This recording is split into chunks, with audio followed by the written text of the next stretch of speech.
अस्सलाम वालेकुम dear students. आज हम जो है कॉम्प्लेक्स एनालिसिस का लेक्चर नंबर 9 स्टार्ट कर रहे हैं।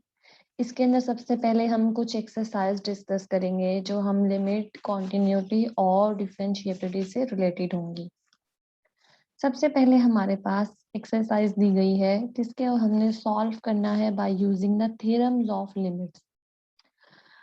आपके पास यहाँ पे एक क्वेश्चन दिया गया है और आपको लिमिट दी गई है z अप्रोचेस टू आयोटा। अब आप चाहें तो z की जगह पे एक डायरेक्ट मेथड है कि आप लिमिट अप्लाई कर दें, और सेकंड वे आपके पास ये है कि आप अपने z को पहले रियल एंड इमेजिनरी पार्ट में सेपरेट करें। कैसे सेपरेट करेंगे? आपके पास z इक्वल होता है x प्लस अयोटा y के। आपकी जो z की लिमिट है वो किसे अप्रोच कर रही है? अयोटा को। इसका मतलब कि आपका जो अयोटा जो है, ठीक है, ये जो लाइन लगाई थी मैंने, इसका मतलब अप्रोचेस था। ठीक है, अब अयोटा जो है उसका मतलब है रियल पार्ट 0 है और इमेजिनरी पार्ट आपका है। इसका मतलब कि आपका x जो है वो अप्रोच करेगा 0 को, जबकि जो y है वो अप्रोच करेगा अयोटा को, इन अदर वर्ड्स 1 को। ठीक है, y तो 1 है। ठीक है, तो आप चाहें तो इसे डायरेक्ट वे से भी कर सकते हैं, आप चाहें तो इस क्वेश्चन को आप लोग अपने किस वे से कर सकते हैं, रियल एंड इमेजिनरी पार्ट में शेयर करने के बाद भी कर सकते हैं। ठीक है, ओके। नेक्स्ट क्वेश्चन आपको क्या दिया हुआ है यहाँ पे? नेक्स्ट क्वेश्चन आपको अगेन इसी तरह से दिया हुआ है। अब यहाँ पे लेकिन जो है वो डिफरेंस है हमारे पास। क्या डिफरेंस आया है हमारे पास? अब हमारा जो z है वो अप्रोच कर रहा है 1 प्लस के रूट 3 अयोटा को। ठीक है, अब जब ये हमारे पास इस तरह से होगा, इसका मतलब है कि जो x है वो आपके पास अप्रोच करेगा 1 को, जबकि y जो है वो आपके पास अप्रोच करेगा स्क्वायर रूट 3 को। तो ये आप पे डिपेंड करता है कि आप इसे डायरेक्ट वे से करते हैं या फिर आप इसको इसके रियल या इमेजिनरी पार्ट में ब्रेक करने के बाद सॉल्व करते हैं। इसके अलावा आपने इसके अंदर एक और चीज देखनी है कि आपके पास जो क्वेश्चन दिया हुआ है वो कितने मार्क्स का दिया हुआ है। ठीक है, अगर आपके पास 1 मार्क्स का है, 1 मार्क का दे दिया, आपके पास एमसीक्यूज में आ गया, तो आप उसे डायरेक्ट वे से ही करेंगे, जाहिर सी बात है। ओके, थर्ड आपको क्या क्वेश्चन दिया हुआ है? थर्ड में आपको कहा हुआ है कि जेड स्क्वायर प्लस आयोटा है और लिमिट 1 प्लस आयोटा है। देखिए, हमें क्लियरली पता लग रहा है कि जो जेड स्क्वायर है उसके अंदर हम लिमिट पुट करेंगे 1 प्लस आयोटा का स्क्वायर, तो वो हमारे पास कैंसिलेशन के बाद इजीली क्वेश्चन हो जाता है। लेकिन यहाँ पे स्पेशली मैंने आपसे कहा है कि आपने इस क्वेश्चन को रियल एंड इमेजिनरी पार्ट में ब्रेक करने के बाद आपने इस पे लिमिट अप्लाई करनी है। तो सबसे पहले आप अपना यहाँ पे क्या करेंगे, फंक्शन बनाएंगे। आपका फंक्शन क्या होता है? F of G is equals to U x Y. U is the function of X and Y and v is also the function of x and y। ठीक है, तो आपने इसके अंदर, इसका मतलब यही है कि आपने सबसे पहले अपने फंक्शन को, इसको कन्वर्ट करना है in real and imaginary part. तो आपने क्या करना होगा, सबसे पहले आपने z की जगह पे x प्लस अयोटा पुट करना होगा। ठीक है, अयोटा y, देन आप इसका स्क्वायर लेंगे, रियल पार्ट अलग करेंगे, इमेजिनरी पार्ट अलग करेंगे, फिर अपनी लिमिट बनाएंगे। आपकी यहाँ पे लिमिट क्या बनेगी? देखिए, आपके पास जो आपका z है वो अप्रोच कर रहा है 1 प्लस अयोटा को। यहाँ पे आपका जो x है वो भी आपके पास 1 है और जो आपका y है वो भी आपके पास 1 है। ठीक है, इसका क्या मतलब हुआ? इसका तो ये मतलब हुआ कि जो आपकी x लिमिट होगी वो भी 1 को अप्रोच करेगी, y लिमिट होगी वो भी आपके पास 1 को अप्रोच करेगी।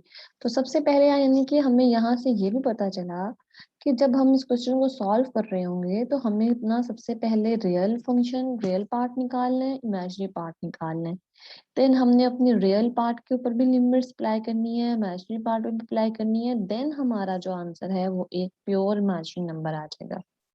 ठीक है, ओके। नेक्स्ट आपको क्या क्वेश्चन दिया हुआ है कि अगर आपके पास फंक्शन दिस वन है, तो फिर आपने इसकी कॉन्टिन्यूटी चेक करनी है इस पॉइंट पर। देखिए कॉन्टिन्यूटी जब आपके पास चेक करनी होती थी तो हमने क्या कहा था, हम अपने फंक्शन की एक्चुअल वैल्यू लिखेंगे दैट पॉइंट पर। ठीक है, सबसे पहले आप इस z की जगह पे z0 पुट करेंगे। सेकंड आप क्या करेंगे, ठीक है, एक साइड को प्रूव करने के लिए आप z को z0 पुट कर देंगे। सेकंड वे के लिए आप जब है लिमिट अप्लाई करेंगे तो आपकी दोनों वैल्यूज इक्वल आनी चाहिए। अगर इक्वल नहीं आ रही तो फंक्शन जो है वो कॉन्टिन्यूस नहीं होगा। तो आपने जस्ट इसको चेक कर लेना है कॉन्टिन्यूस है या नहीं। कि मैं आपको ये बताती चलूँ, मैंने चेक किया था, ये कॉन्टिन्यूस है। ठीक है, ओके, हम आगे चलते हैं। इसके मैं जरा यहाँ से क्लियर कर देती हूँ।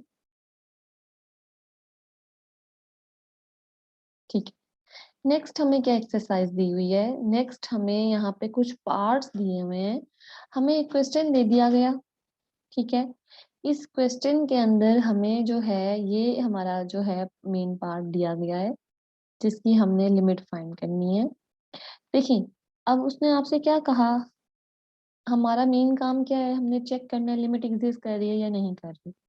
हमने क्या कहा था कि अगर हमारे पास z 0 पे अप्रोच कर रहा है, ठीक है, तो इस जीरो यानी कि ओरिजिन की तरफ है, तो इसकी तरफ हमारे पास टू मैनी वेज हैं। ठीक है, इनफाइनाइट हमारे पास वेज हैं कि इसको एक्स वाई प्लेन के अंदर हम अप्रोच कर सकते थे। हम इसे अलोंग एक्स एक्सिस कर सकते थे, अलोंग वाई एक्सिस कर सकते थे।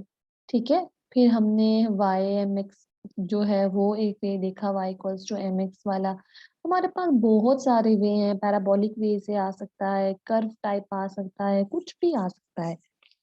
तो हमारे पास कोई एक वे फिक्स नहीं है इसके अंदर। आपसे क्वेश्चन में क्या कहा गया है फर्स्ट पार्ट के अंदर, फर्स्ट पार्ट में आपसे कहा गया है कि आपने चेक करना है कि जब z अप्रोच कर रहा है जीरो को, ठीक है, और उसने आपको बता दिया किस वे में अप्रोच कर रहा है, along y equals to x। हम पहले हम क्या कर रहे थे, पहले हमने क्या किया था कि हम x को भी जीरो लेते थे, y को भी जीरो लेते थे। ठीक है, यहाँ पे उसने आपको बता दिया कि जो आपकी लिमिट है वो क्या होगी, x approaches to zero, but y क्या आप लेंगे, y आप x लेंगे। ठीक है, इस पार्ट में तो उसने आपको ये चीज बता दी। ओके, इसे मैं जरा हाईलाइट मजीद कर देती हूँ ताकि आप लोगों को ये भूल ना जाए कि हम कर क्या रहे हैं। ओके, देन आपको क्या कहा गया है,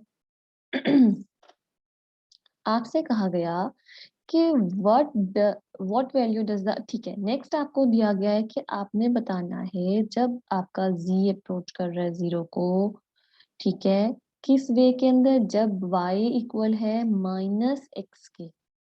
ठीक है, जब y क्या है, एक दफा हमने चेक करना है y इक्वल्स टू एक्स पर, एक दफा हमें चेक करना है y equals to minus X पर।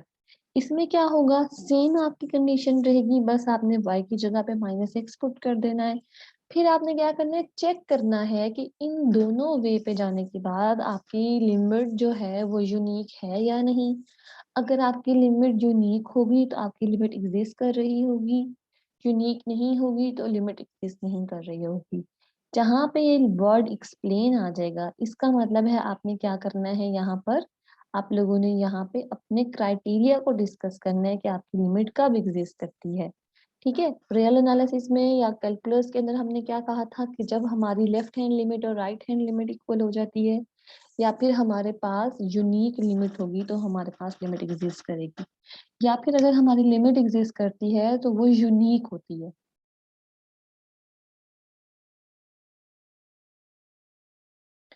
ठीक है, ओके, अब नेक्स्ट उसने क्या कहा है कि अगर आपके पास z जीरो पे अप्रोच कर रहा है तो आप ये बताएं कि along the line y equals to 2x पे चेक करें। मीन्स कि x माइनस एक्स पे जो आंसर आया वही आंसर आपका 2x पे आना चाहिए, अगर तो आपकी लिमिट एग्जिस्ट कर रही है according to you. In third part आपकी लिमिट एग्जिस्ट कर रही है, तो जो फोर्थ पार्ट है उसमें आपसे कहा गया है कि आपने y को 2x रखना है। अगर आप y को 2x रख रहे हैं, ठीक है, y को 2x रख रहे हैं, तो फिर आपका जो आंसर आता है अभी भी आपका आंसर वही होना चाहिए जो पहले दो बार था। ठीक है, तो आपकी लिमिट एग्जिस्ट करेगी। देन आपने इसे अगेन एक्सप्लेन करना है कि आपकी जो लिमिट है वो एग्जिस्ट कर रही है या नहीं कर रही। अगर कर रही है तो क्यों कर रही है, और अगर नहीं कर रही तो क्यों नहीं कर रही। अगेन आपने याद रखना है कि z जो है वो 0 को अप्रोच कर रहा है। अगर आपका z 0 को अप्रोच करेगा, ठीक है, इसका मतलब है आपका x भी 0 को अप्रोच कर रहा है, आपका y भी 0 को अप्रोच कर रहा है। ठीक है,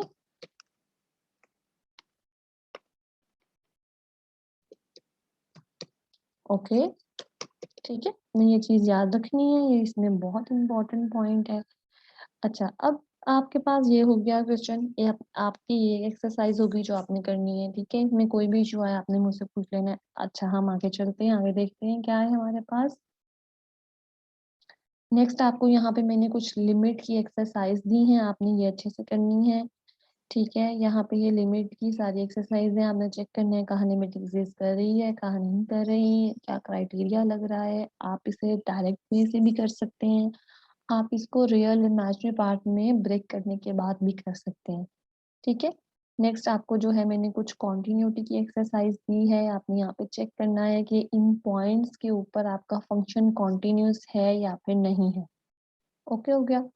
नेक्स्ट मैंने आप लोगों को यहाँ पे डेरिवेटिव की कुछ एक्सरसाइज दी है। आपने क्या करना है यहाँ पर, ठीक है, आपने यहाँ पे अपने डेरिवेटिव के रूल्स को यूज करना है और आपने ये क्वेश्चंस करने हैं। ठीक है, जो हमने डेरिवेटिव के अंदर प्रोडक्ट रूल पढ़ा, एडिशन सब्ट्रैक्शन रूल पढ़ा, कांस्टेंट मल्टीपल और quotient rule, power rule, each and everything हम कर चुके हैं। आपने वो चीजें यहाँ पे अप्लाई कर देनी है, उनमें उन थ्योरम्स को यूज करते हुए ये वाले रूल्स कर लेने हैं, ये वाले क्वेश्चंस कर लेने हैं। ठीक है, नेक्स्ट आपको क्वेश्चन दिया गया है कि आपने शो करना है कि जो आपका फंक्शन है F of G equals to X plus 4 i/y, ये डिफरेंशिएबल नहीं है।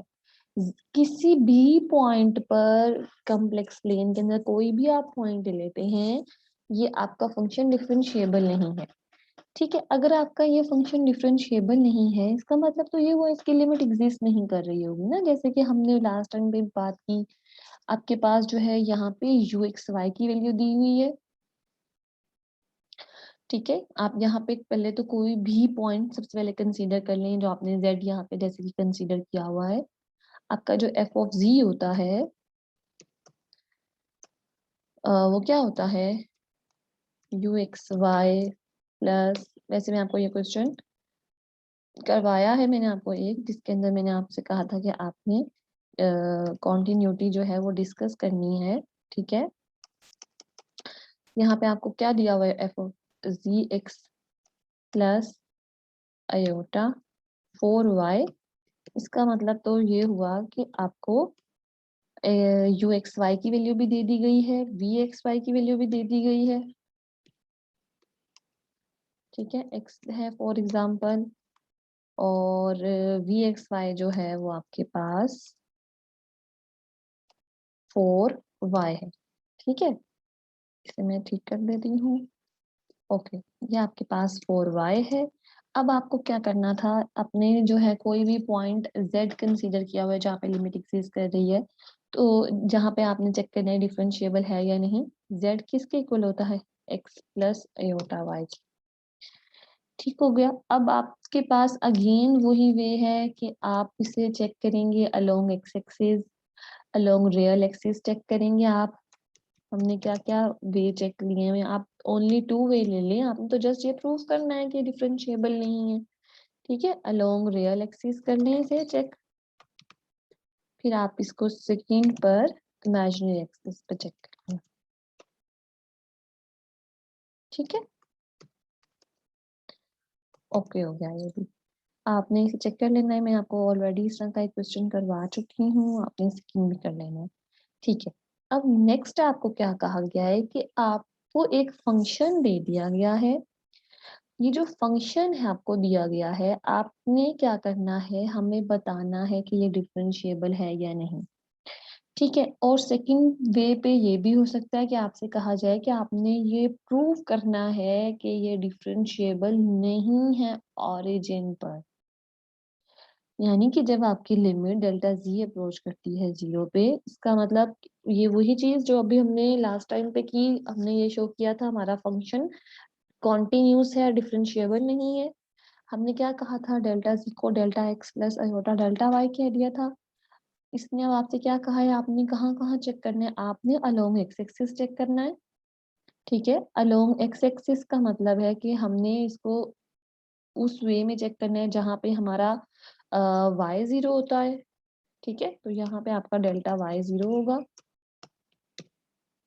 ओके, फिर आपने इसे चेक करना है along Y equals to X. ठीक है, यानी कि आप डेल्टा वाई को डेल्टा एक्स ले लेंगे। देन आपने क्या करना है, जो आपका आंसर आ रहा होगा, आपने चेक करना है कि वो आपके पास क्या है, यूनिक है या नहीं। ठीक है, यूनिक होगा, लिमिट एग्जिस्ट कर रही होगी, तो आपने इसको डिफरेंशिएबल कह देना है। ये वही चीज है जो हम कर चुके हैं। ठीक है, आपने जब जस्ट आपकी प्रैक्टिस के लिए मैंने कुछ एक्सरसाइज निकाली है, आपने इन्हें अच्छे से कर लेना है। नहीं होंगी तो आपने बता देना, मैं करवा दूंगी। ओके, नेक्स्ट हमारे पास है इसके अंदर पावर फंक्शन, की पावर फंक्शन क्या होता है। ठीक है, अच्छा यहाँ पे हम जो है अपना न्यू टॉपिक स्टार्ट कर रहे हैं, पावर फंक्शन। पावर फंक्शन जो है उसके अंदर हमारे पास जो है, मैं आपको पहले स्क्वायर के लिए बताती हूँ कि प्रिंसिपल स्क्वायर रूट फंक्शन क्या होता है, फिर मैं स्क्वायर को nth रूट में लेके जाऊंगी। स्क्वायर फंक्शन जो है हम किस तरह से डिफाइन करेंगे कि z पावर 1/2 हो, उसको किसके इक्वल होगी, मॉडुलस ऑफ z का square root into E power iota argument of z divided by 2। आपको पता है आपका आर्गुमेंट z क्या होता है, थीटा। आपका z मॉडुलस क्या होता है, r। ठीक है, हम ये चीज ऑलरेडी मॉडुलो के टॉपिक के अंदर और आर्गुमेंट के टॉपिक में कवर कर चुके हैं। पोलर फॉर्म में भी हमने इसको डिस्कस किया था। थीटा की, आर्गुमेंट z की और मॉडुलस z की वैल्यू अगर हम अपनी इक्वेशन में पुट करेंगे, तो ये हमारे पास इन पोलर फॉर्म हमारे पास जो है हमारी स्क्वायर रूट फंक्शन की डेफिनेशन बन गई। अब हमारे पास क्वेश्चन क्या है, find the value of square root function at the following point. पहला हमें पॉइंट क्या दिया गया है, 4। हमने इस 4 पॉइंट पे जो है अपने फंक्शन की वैल्यू फाइंड करनी है। ठीक है, सबसे पहले देखिए हमें क्या क्या चाहिए, इसके अंदर हमें चाहिए z मॉडुलस, ताकि हम उसकी वैल्यू पुट कर सकें। हमें चाहिए आर्गुमेंट ऑफ z। ठीक है, ये आ जाएंगे तो हम देन इनकी वैल्यूज पुट कर देंगे और हमारे पास जो है हमारा फंक्शन बन जाएगा। तो सबसे पहले मैं मॉडल ऑफ जी निकालती हूँ। जब मैं 4 का मॉडुलस लूंगी 4 ही आ जाएगा। आर्गुमेंट जी निकालते हैं, आर्गुमेंट जी क्या होता था, tan inverse Y by X. आपके पास जो 4 है, हम इस 4 को क्या कहते हैं कि ये 4 हमारे पास क्या चीज होती है, सिर्फ हमें रियल पार्ट दिया गया है।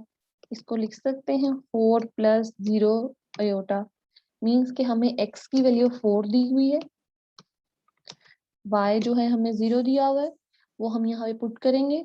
हमारे पास आप टेन इनवर्स 0 निकालते हैं, आपका आंसर जो है वो 0 ही आता है। ठीक है, उसके बाद हमें क्या करना है, अपने फॉर्मूले में जस्ट वैल्यूज को पुट कर देना है। स्क्वायर रूट 4 आपके पास जो है वो 2 होता है। आपका क्वेश्चन सॉल्व हो गया। नेक्स्ट आपको क्या क्वेश्चन दिया गया है कि z इक्वल्स टू -2 अयोटा पे आप अपने स्क्वायर रूट फंक्शन की वैल्यू फाइंड करें। हमें सबसे पहले मॉडुलस लेना है। नेगेटिव नंबर का मॉडुलस जो है पॉजिटिव होता है, अयोटा का मॉडुलस आपके पास 1 होता है, तो -2 अयोटा का मॉडुलस हमारे पास 2 आ जाएगा। अगेन आर्गुमेंट निकालें। ठीक है, अगेन हमारे पास यहाँ पे अब क्या हुआ, इस फॉर्म के अंदर हमें जो है इमेजिनरी पार्ट दिया हुआ है, रियल पार्ट हमारा 0 है। ठीक है, ओके, यानी कि हमें जो x की वैल्यू है वो 0 दी हुई है, y की वैल्यू हमें -2 दी हुई है। अब हमने आर्गुमेंट z का जब एक टेबल किया था, उसके अंदर मैंने आपको बताया था कि अगर आपका x 0 हो, y नेगेटिव हो, तो -π/2 वैल्यू होती है। x 0 हो, y पॉजिटिव हो, तो π/2 वैल्यू आपके तो आर्गुमेंट z की आ जाएगी। यहाँ से हमें आर्गुमेंट मिल गया, हम अपनी वैल्यू निकाल लेते हैं। ठीक है, -2 अयोटा 1/2 हमारे पास किसके इक्वल आ जाएगा, मॉडुलस हमारे पास 2 है। ठीक है, यहाँ पे स्क्वायर रूट 2 भी आना था क्योंकि मॉडुलस जी का हमारे पास स्क्वायर रूट है। देन हमने क्या किया, ई पावर अयोटा, आर्गुमेंट जी हमारा -π/2 आया था, -π/2 के साथ 2 जो है वो डिवाइड हो रहा है तो -π/4 बन जाएगा। देखिए यहाँ पे जस्ट 2 था, इसके साथ हमारे पास एक्सपोनेंशियल की फॉर्म नहीं आई थी, दैट्स वाई यहीं पे हमारा क्वेश्चन खत्म हो गया। यहाँ क्या हो रहा है, हमारे पास इसके अंदर ये आइलर्स फॉर्म बन रही है। हमने क्या कहा था, ई पावर अयोटा थीटा हमारे पास किसके इक्वल होता है, अगर अयोटा आ जाए साथ में थीटा आ जाए, हमने क्या कहा था, वो हमारे पास इक्वल होगा cos theta plus aorta sine theta के। ठीक है, ये बात हमने ऑलरेडी अपने पोलर फॉर्म में कर ली थी कि ये हमारे पास इक्वल होगा cos theta plus aorta sine theta के। ठीक है, हम ये फॉर्मूला यहाँ पे अप्लाई करते हैं, कॉस π/4 निकालें, साइन π/4 निकालें, आपको पता है cos π/4 भी 1/√2 होता है, साइन π/4 भी 1/√2 होता है। ई पावर माइनस अयोटा थीटा हो तो यहाँ साइन माइनस का आता है, प्लस अयोटा थीटा हो तो यहाँ पे साइन प्लस का आता है। स्क्वायर रूट 2 को अंदर मल्टीप्लाई करेंगे तो खत्म हो जाएगा, कैंसिल हो जाएगा, आंसर आ गया 1 माइनस अयोटा। अब थर्ड पार्ट आपको जो दिया हुआ है z equals to -1 plus iota, ये आप लोगों की असाइनमेंट है, ये आपने खुद से करके देखना है कि आपके पास कैसे क्वेश्चन होता है, इसका आंसर क्या आता है।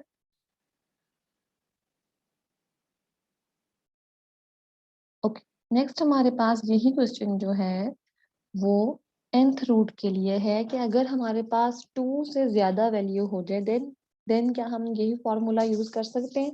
देखिए जहां जहां पे आपके पास 2 था आपने उसकी जगह पे n कर देना है nth रूट के अंदर। तो मैंने यहाँ पे क्या किया, n ग्रेटर देन 2 और इक्वल्स टू 2 के लिए मैंने ये फॉर्मूला एज इट इज वैसे ही लिखा है जैसे मैंने पहले लिखा था। ठीक है, अगेन आर्गुमेंट z हमारे पास थीटा होता है, मॉडुलस ऑफ z हमारे पास r होता है, ये हमारे पास हमारी फाइनल फॉर्म आ गई इन पोलर फॉर्म। अगेन हमने क्या करना है, अब हमने nth रूट फंक्शन फाइंड करना है। पॉइंट्स के ऊपर क्या पॉइंट पहला दिया गया है, पहला पॉइंट आपको अयोटा दिया गया है, अयोटा दिया गया है, इसका मतलब है कि आपको जो है वो कॉम्प्लेक्स पार्ट दिया गया है, रियल पार्ट जो है वो आपका 0 है। ठीक है, जेड आपको क्या दिया हुआ है यहाँ पे 0 प्लस अयोटा, यानी कि आपका x जो है वो 0 है, y जो है वो आपके पास 1 है। ओके, आपने क्या फाइंड करना है, z पावर 1/3, इसका मतलब n की वैल्यू आपको क्या दी हुई है, n की वैल्यू आपको 3 दी हुई है। ओके, सबसे पहले हमें क्या चाहिए, हमें मॉडुलस ऑफ z चाहिए, अयोटा का मॉडुलस लेंगे 1 आएगा। आर्गुमेंट चाहिए, आर्गुमेंट का फॉर्मूला होता है tan इनवर्स y/x, y आपके पास 1 है, x आपके पास 0 है। अगेन मैं आपको बता देती हूँ कि अगर आपके पास आपका x 0 हो जाए, y आपके पास पॉजिटिव हो, ग्रेटर देन 0 हो, तो आपके पास आर्गुमेंट π/2 होता है। ठीक है, यहाँ पे मैंने क्या बताया था, x 0 हो, y ग्रेटर देन 0 हो, मीन्स पॉजिटिव होगा, तो थीटा आपके पास π/2 होगा। अगर आपका x 0 होता है, y लेस देन 0 इनकी नेगेटिव होता है, देन आपका थीटा -π/2 हो जाता है। ठीक, ओके, हमने n इक्वल्स टू 3 पुट करना है अपने फॉर्मूले के अंदर, यहाँ पे हम अपना n की जगह पे 3 पुट करके क्वेश्चन सॉल्व करते हैं। अयोटा पावर z हमारे पास अयोटा दिया हुआ है, ठीक है, n 3 है, अयोटा पावर 1/3 इक्वल्स टू हमारे पास मॉडुलस 1 आया था, 1 क्यूब रूट ई पावर अयोटा, आर्गुमेंट z π/2 आया है, π/2 3 से मल्टीप्लाई होगा, π/6 बन जाएगा। 1 का स्क्वायर रूट हो, क्यूब रूट हो या nth रूट हो, वो हमारे पास 1 ही आता है। अब देखिए ये आपके पास अगेन एक आइलर फॉर्म वाली वही ई पावर अयोटा थीटा बन गया है, तो हम इसके ऊपर अगेन इसको कन्वर्ट करते हैं। तो मैंने यहाँ पे cos π/6 cos theta plus iota sin theta and then calculate the value of this trigonometric functions at that point and find your answer. आपने बी पार्ट सॉल्व करना है, इसके अंदर आपको n की वैल्यू 5 दी हुई है, as it is same question है, सेम वैसे ही होगा, जस्ट आपने क्या करना है, इसके अंदर n की जगह पर 5 पुट करना है। ठीक है, और आपके पास जो आपका x है वो आपको 1 दिया हुआ है, और आपका जो y है वो आपको -y दिया हुआ है।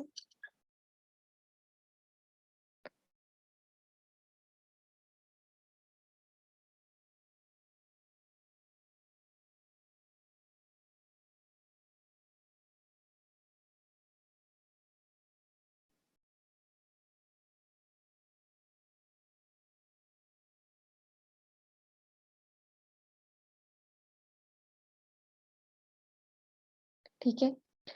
अच्छा, अब देखिए आपको पता है कि अगर आपके पास x पॉजिटिव हो और y नेगेटिव हो जाए, तो आपका कौन सा क्वाड्रेंट होता है? फोर्थ क्वाड्रेंट होता है। ठीक है। x नेगेटिव हो और y पॉजिटिव हो जाए, वो सेकंड क्वाड्रेंट होता है। अगेन देख लें यहाँ से, ये आपका x होता है। ठीक है। ये पॉजिटिव होता है, यूं याद कर लेते हैं। ये नेगेटिव होता है, ये अगेन पॉजिटिव है, और ये नेगेटिव है। ठीक है। तो फोर्थ क्वाड्रेंट में आपका जो भी आर्गुमेंट बनता होगा, वहां से डायरेक्ट भी लिख सकते हैं। आप लोग चाहें तो इसे कैलकुलेटर से कैलकुलेट भी कर सकते हैं। ओके। अच्छा, नेक्स्ट आप लोगों के पास यहाँ पे मैंने कुछ क्वेश्चंस निकाले हैं पावर फंक्शन के। इसके अंदर आपको डिफरेंट रूट्स के लिए दिए हुए हैं, आपको स्क्वायर रूट के लिए भी दिए गए हैं, और nth रूट के लिए भी कुछ क्वेश्चंस दिए गए हैं। आपने ये सॉल्व कर लेने हैं। अच्छा, अब आपके पास यहाँ पे क्वेश्चन दिया गया है, show that the principal square root function z power 1/2 is discontinuous at z not equals to -1। ये आप लोगों का असाइन मैंने किया है। ठीक है। आपने ये क्वेश्चन अच्छे से करना है। अगर नहीं होगा तो ये आपने मुझे बताना है लाजमी तौर पे कि ये नहीं हो रहा। ये इम्पोर्टेंट क्वेश्चन है। ओके। अच्छा, नेक्स्ट हमारे पास जो है वो है कंपैरिजन है हमारे कॉन्टिन्यूस फंक्शन का हमारे रियल एनालिसिस के साथ। जब मैंने आप लोगों को लिमिट का कंसेप्ट मैंने आपको दिया था for the function of complex variable, तो मैंने आपको ग्राफिकली सबसे पहले मैंने आप लोगों के साथ क्या किया था, आपके पास एक रियल फंक्शन जो है वो डिस्कस किया था।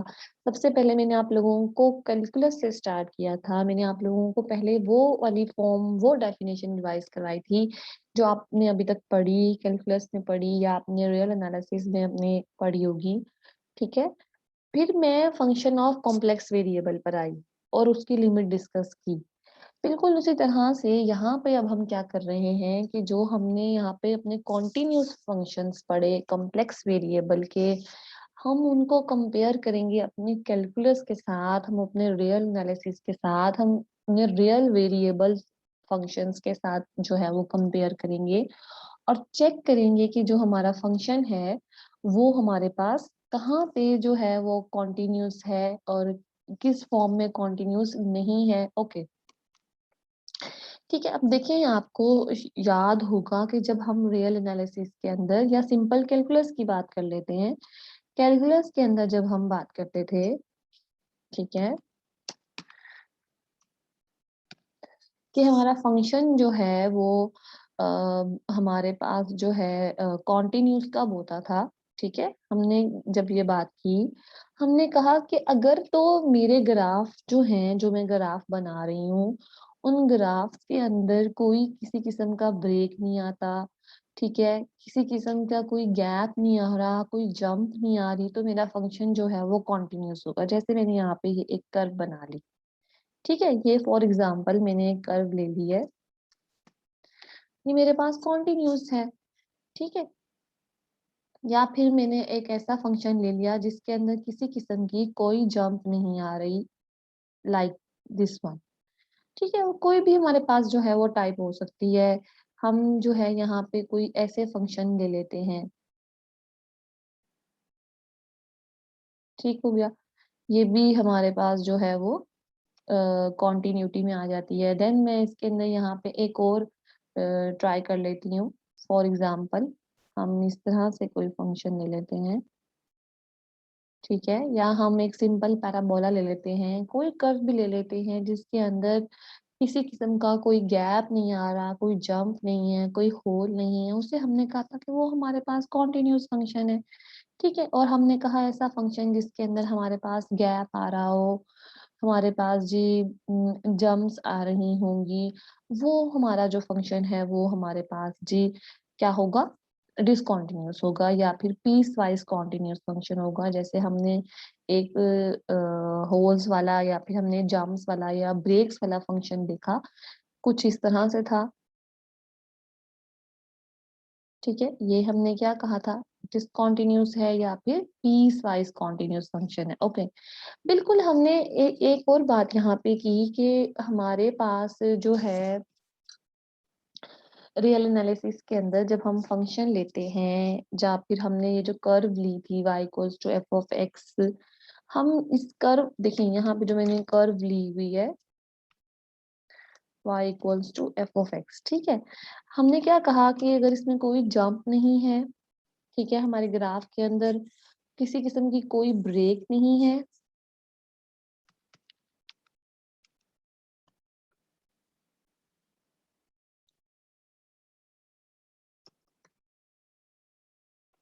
तो वो हमारे पास क्या होता था, वो हमारे पास कॉन्टिन्यूस हो जाता था, ठीक है। हमने ये कॉन्टिन्यूस के अंदर देखा। अब हम क्या कह रहे हैं कि ये हमने अपने सिंपल कैलकुलस में देखा। अब मैं कहती हूँ कि हमने जहाँ पे ये कर्व ली हुई है, अगर मैं यहाँ पे एक पैरामीट्रिक कर्व ले लेती हूँ, ठीक है, मैं यहाँ पे कोई पैरामीट्रिक कर्व कंसीडर करती हूँ, ओके, ठीक है, ओके। जब मैं पैरामीट्रिक कर्व लूंगी तो उसके लिए मैं क्या करूंगी, पैरामीट्रिक ही अपनी इक्वेशंस लूंगी,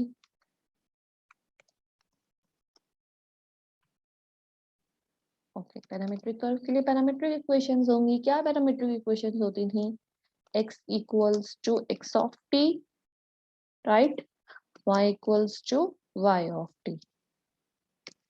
ये हमने जो है अपनी पैरामीट्रिक इक्वेशंस ली थी।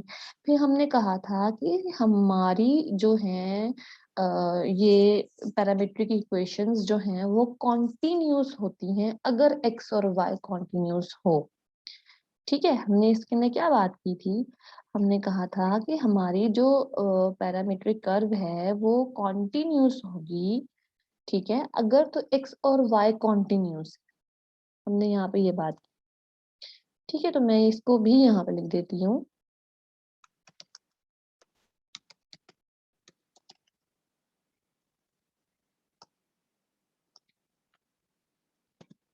ठीक है। अब हम यहाँ पे ये क्वेश्चन करना चाह रहे हैं कि क्या ये जो सारा कुछ मैंने आपको बताया, ये जो सारा कुछ हमने रिकॉल किया, हमने जो है ये थोड़ा सा रिवाइज किया, क्या ये सारा कुछ हमारे फंक्शन ऑफ कॉम्प्लेक्स वेरिएबल के लिए भी होल्ड करता है? क्या ये सब कुछ हम कह सकते हैं कि ये प्रॉपर्टी वहां पे भी होल्ड करेगी कि अगर मेरे पैरामीट्रिक इक्वेशंस कॉन्टिन्यूस होंगी तो मेरे पास जो मेरी पैरामीट्रिक कर्व है मेरे कॉम्प्लेक्स फंक्शन की वो भी कॉन्टिन्यूस होगी? यस, हमारे पास वहां पे भी ये चीज जो है वो अप्लाई होगी, लेकिन वहां पे हमें क्या करना होगा, इसको in terms of complex mapping देखना होगा, in terms of complex variables हमें देखना होगा। जैसे कि यहाँ पे मैं बात करती हूँ,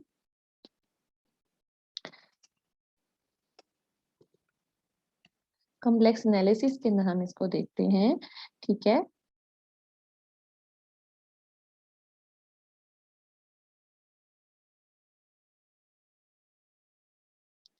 कॉम्प्लेक्स एनालिसिस में अगर हम इसको देखते हैं तो आपके पास जो आपका फंक्शन होता है, ठीक है, हमने क्या कहा था, सबसे पहले हम अपने कॉम्प्लेक्स वेरिएबल को देखते हैं ना कि वो हमारे पास क्या था। हम यहाँ पे सबसे पहले अपना कॉम्प्लेक्स वेरिएबल जो है वो रिकॉल करते हैं। कलर जो है वो हमें थोड़ा डार्क चाहिए होगा। कॉम्प्लेक्स वेरिएबल, हमने कॉम्प्लेक्स वेरिएबल क्या लिया था, z। z किसके इक्वल था, x प्लस ए होता y की। हम इसको in the form of parametric form में लेते हैं, तो मेरे पास जो मेरा z ऑफ t है वो क्या बन जाएगा, x of t plus iota y of t, ठीक है। अच्छा, अब यहाँ पे भी हम यही कहेंगे कि जो मेरा ये z है, ठीक है, ये जो मेरा कॉम्प्लेक्स वेरिएबल है ये कॉन्टिन्यूस होगा कब, जब x और y कॉन्टिन्यूस है, ठीक है। इस वेरिएबल पे डिपेंड करे ना हमारा फंक्शन, तो हम कहेंगे कि ये हमारे पास कॉन्टिन्यूस होगा हमारा z ऑफ t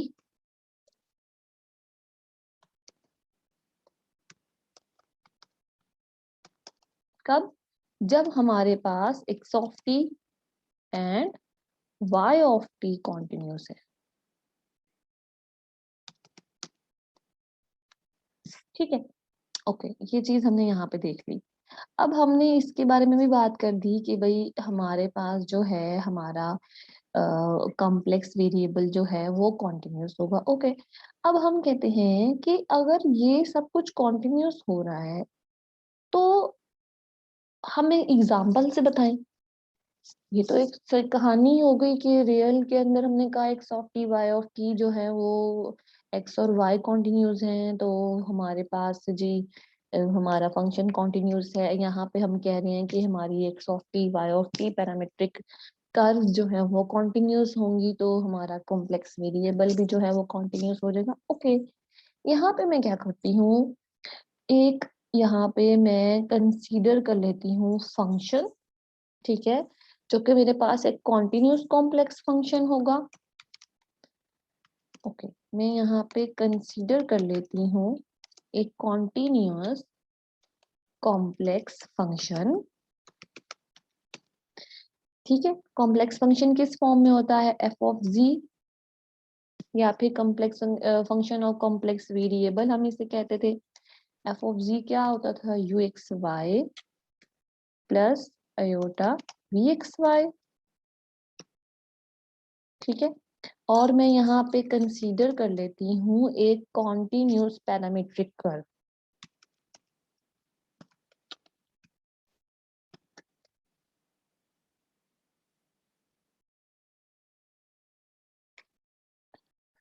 ठीक है।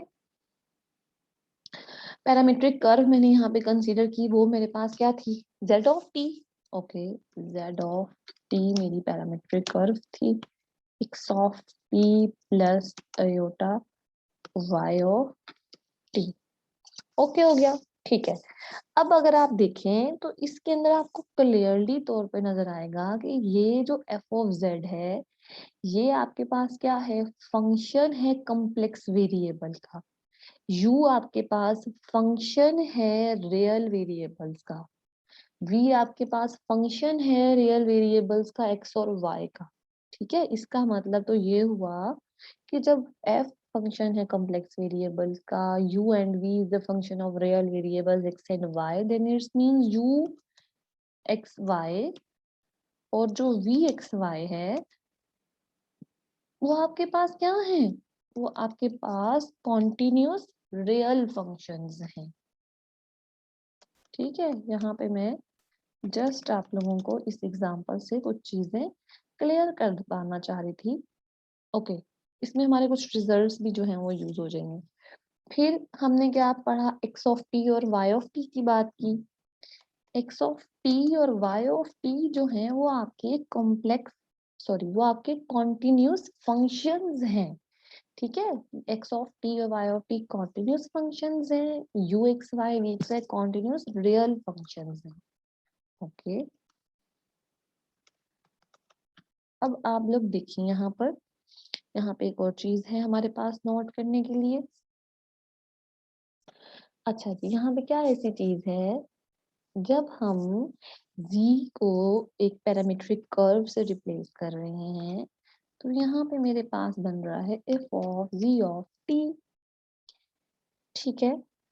और ये जो u है ये मेरे पास बन रहा है u of X of T Y of T plus iota b X of T Y of T, इस तरह से बन रहा है।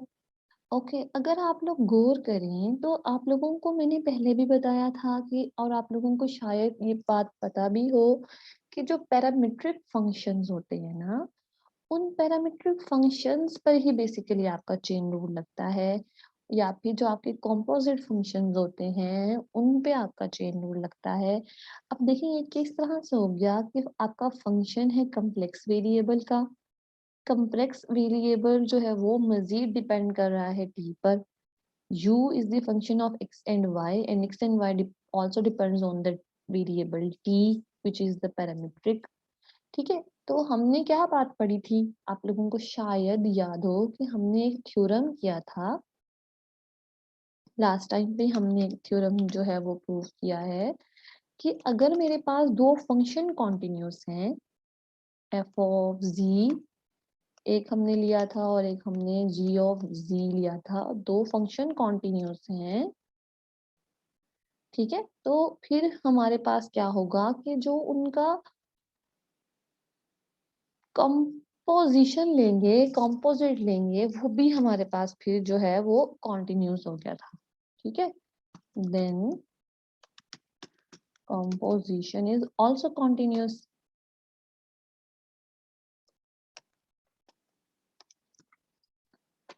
ठीक है, तो इसका मतलब है कि अगर मेरे पास ये मेरा एक जो फंक्शन है कम्प्लेक्स वेरिएबल का, अगर वो कॉन्टिन्यूस है, एक मैंने पैरामीट्रिक कर्व ले ली वो भी कॉन्टिन्यूस है, तो फिर जाहिर सी बात है जो मेरा कम्प्लेक्स वेरिएबल होगा, जो मेरा कम्प्लेक्स फंक्शन है इन पैरामीट्रिक फॉर्म, वो भी मेरे पास क्या हो जाएगा, कॉन्टिन्यूस हो जाएगा, क्योंकि हम ऑलरेडी प्रूव कर चुके हैं कि हमारे पास जो कंपोजिशन होती है दो कॉन्टिन्यूस फंक्शंस की, वो कॉन्टिन्यूस होती है। ठीक है, इसका मतलब तो ये हुआ कि जो हमारे पास रियल एनालिसिस में रिजल्ट प्रूव हो रहा था, वो यहाँ कॉम्प्लेक्स एनालिसिस में भी हमारे पास प्रूव हो रहा है। ठीक है, थैंक यू।